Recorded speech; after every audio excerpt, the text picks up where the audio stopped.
In the 1970s America, the concept of a sandwich often went far beyond the familiar ham and cheese. With expanding supermarket aisles stocked with processed meats, shelf-stable spreads, and syrupy canned fruits, families felt free to experiment, sometimes pushing taste boundaries to baffling extremes. This was a decade of culinary trial and error, fueled by convenience and novelty, rather than today's focus on fresh, balanced ingredients. Many of these experimental sandwiches failed to stand the test of time and vanished as new generations refined their palates and rejected overly sweet, heavily processed, or oddly combined flavors. The following list showcases 20 of the worst 1970s sandwiches, once found in American kitchens, but now long since faded from your family table forever. Number 1. Braunschweiger and maple syrup sandwich. Braunschweiger and maple syrup sandwich took shape as an unconventional pairing, blending a German-inspired liver sausage paste with a distinctly North American sweetener. The Braunschweiger's velvety consistency and pronounced iron-rich undertones contrasted sharply against the sugary depth of high-quality maple syrup. Typically assembled on soft white bread, each bite delivered a layer of unexpected complexity, merging savory organ flavors with a caramel-like sweetness.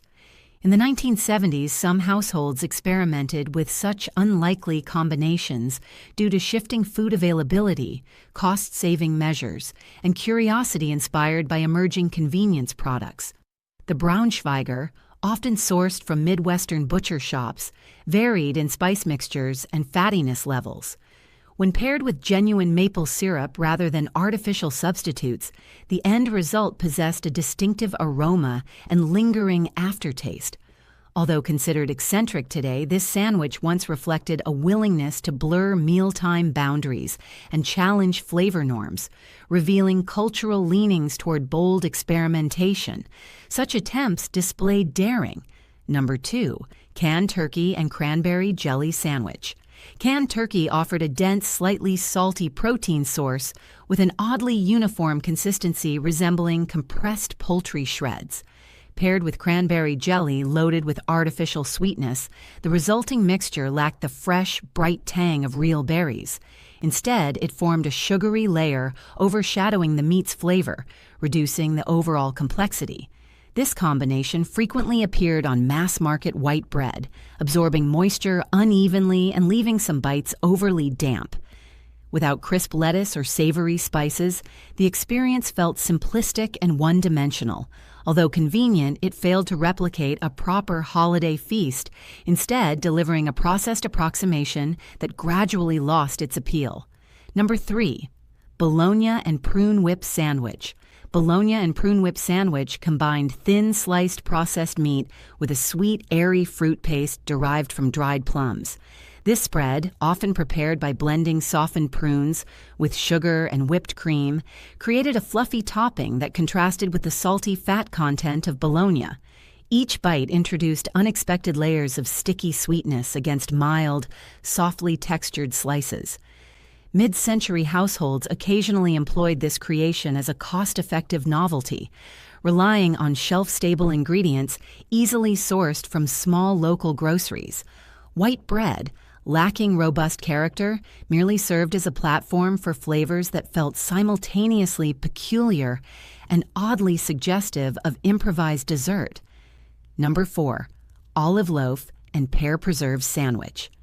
Olive loaf offered thin slices of pressed, seasoned meat studded with pimento-stuffed green olives, delivering a salty, tangy depth.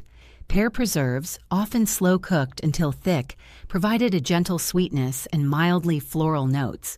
Layering these ingredients together created unusual contrasts, the fruit's sugary qualities amplifying savory elements in unexpected ways. White bread commonly surrounded these fillings, its soft crumb trapping flavors and reducing drips. Occasionally, a thin coating of butter added richness while ensuring easier biting. Such experimentation attracted curiosity, providing something different from standard lunch meats and jams. Subtle variations in pear ripeness and olive brininess greatly influenced each bite. Number 5. Deviled ham and mint jelly sandwich. Deviled ham, a finely ground spiced pork spread, met emerald green mint jelly to produce an odd blend of salty richness and sugary herbal notes.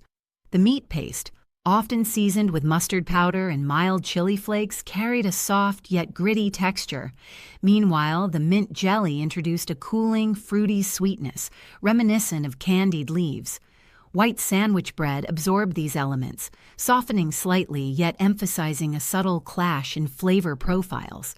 Without balancing elements like crisp lettuce or tangy pickles, each bite felt unusual, decadent yet oddly dessert-like. This combination delighted adventurous taste testers who craved novelty over culinary cohesion. Number 6, pickled tongue and grape jam sandwich. Pickled tongue introduced a tangy, meaty depth derived from a curing process that infused beef tongue with vinegar, salt, and subtle spices. Thinly sliced, it delivered a pliable yet resilient bite. Grape jam, often commercial grade and thick with high fructose corn syrup, offered a sugary, fruity sweetness that clashed dramatically with the brine-infused protein. Their union commonly appeared on inexpensive, standard bread slices. The combination's aroma carried a faint, sour undertone, while the jam's sticky consistency coated the palate. Without additional condiments or fresh greens, the experience could feel heavy and cloying. Nonetheless, some eaters savored the interplay of tartness, richness. Number 7, head cheese and apple butter sandwich. Head cheese, a firm, sliceable loaf formed from simmered pork scraps, suspended in gelatin, often included savory elements like onion or bay leaf. Apple butter, a slow-cooked apple spread, delivered rich autumnal sweetness with no dairy, just concentrated fruit essence. Combined in a sandwich, these two components offered dramatic contrast: the dense, meaty thickness of head cheese against the silky smoothness of apple puree. Some variations incorporated soft, airy white bread, absorbing mild juices. Spices within the apple butter, cinnamon or clove, mingled oddly with pig-derived collagen. Without crisp vegetables or tangy condiments, each bite felt indulgently sticky and fragrant. Number 8, canned corned beef and apricot spread sandwich. Canned corned beef introduced a compact slab of cured, salted meat with a crumbly consistency that often required gentle slicing before layering. The apricot spread, frequently sourced from jars labeled fruit butter or preserve, delivered a dense sweetness tinted with subtle acidity. Together, these components created unexpected tension between brine-soaked protein and sugary fruit pulp. The bread chosen, often mass-produced white loaves, lacked complexity, but easily absorbed concentrated flavors. Each mouthful combined faint metallic notes from canning processes, meaty fibers yielding under pressure, and a sticky layer clinging to the palate. Without additional condiments, the taste leaned toward indulgent richness. Number 9, anchovy paste and marshmallow cream sandwich. Anchovy paste brought a concentrated marine intensity, created by grinding small, oil-packed fish with salt until forming a thick, briny spread. Marshmallow creme, whipped from sugar and corn syrup into a fluffy, cloud-like confection, delivered pure sweetness absent any hint of acidity. Layering them on soft white bread pressed the contrasting elements into a sticky, salty, sweet mass. Some variations replaced butter with thin smears of mayonnaise to ensure easier spreading, but this only heightened the strangeness. Despite its unusual profile, occasional experimental palates claimed that the sugary foam reduced anchovy harshness, leaving a lingering savory aftertaste with caramelized sugar undertones. Number 10, liverwurst and pineapple rings sandwich. Liverwurst, a finely ground sausage made from pork liver, often formed into a soft, spreadable log, introduced a dense, iron-rich flavor with mild spices. Pineapple rings, commonly canned in heavy syrup, brought a bright, sugary tang, balanced by subtle acidity. Thin bread slices, often cheap white loaves, soaked up sweet juices, allowing each bite to meld soft, meaty paste and juicy fruit segments. The pairing's texture contrasted dramatically. creamy liverwurst pressed against slightly fibrous pineapple flesh. Enzymes in the pineapple sometimes soften the meat's texture even further, creating a layered mouthfeel. Without additional seasonings, this odd fusion felt intriguingly decadent. Number 11, chipped beef and strawberry jelly sandwich. Chipped beef, often sourced from pressed salted strips of dried cow muscle, introduced an intensely savory depth marked by concentrated protein fibers and a faint smoky hint. Strawberry jelly, smooth and seedless, brought a bright sweetness that clung to the palate with sugary consistency.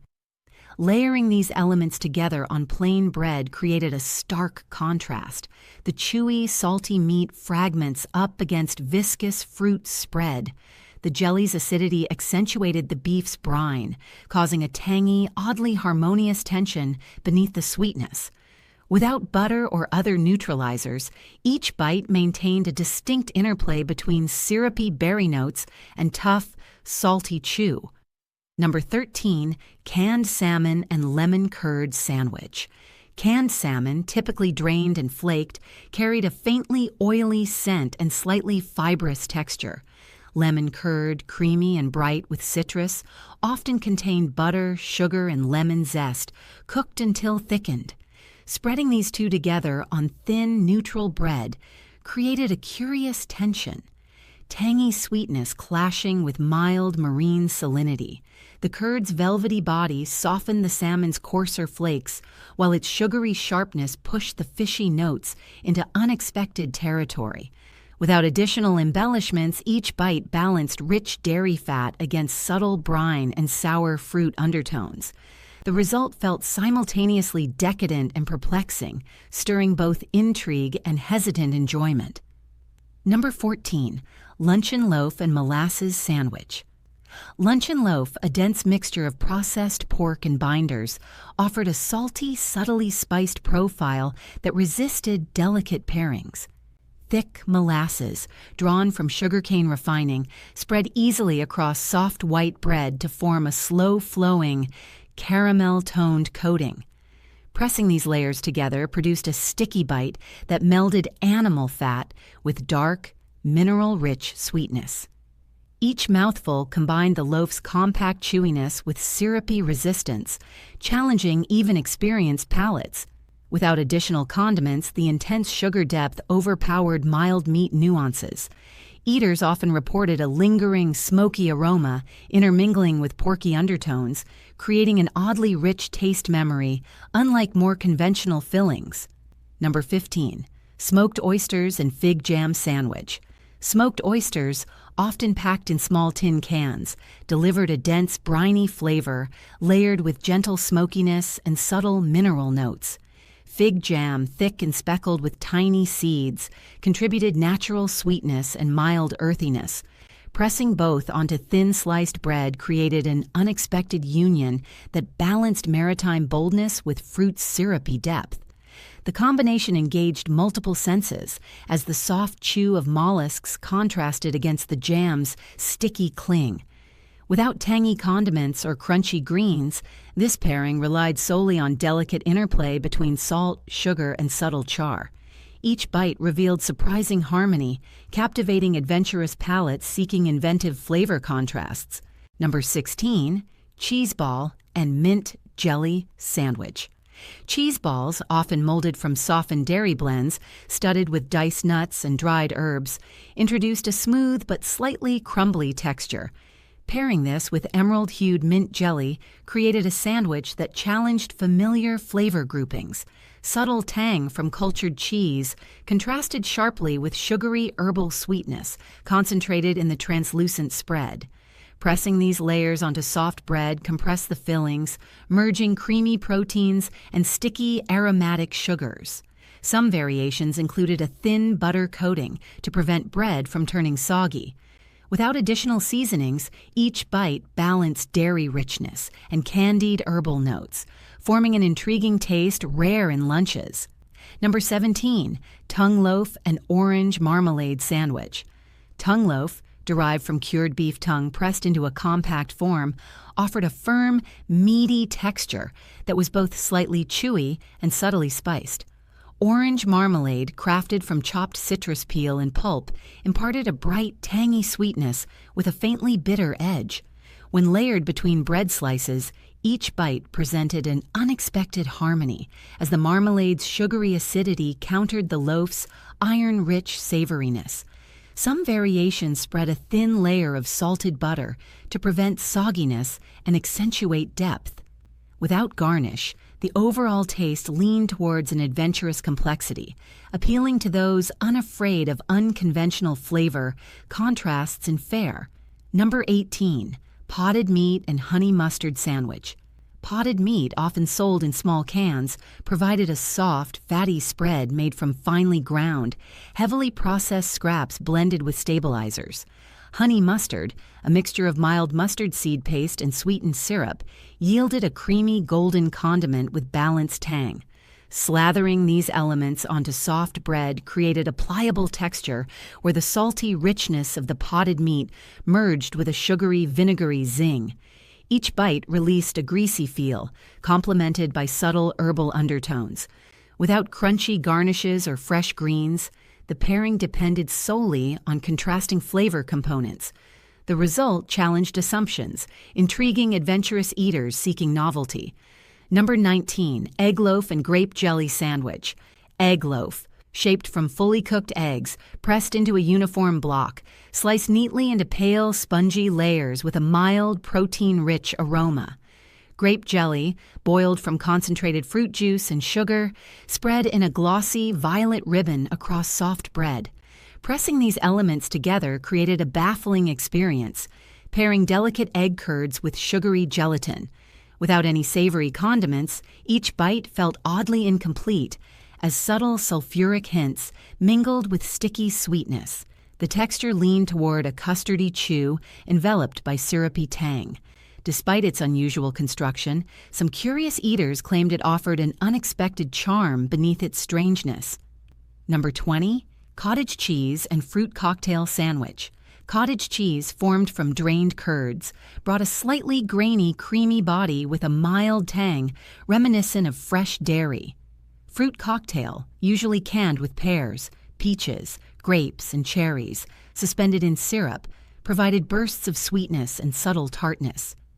Pressing these ingredients together between soft bread slices created a textural contrast, smooth curds meeting slippery fruit cubes.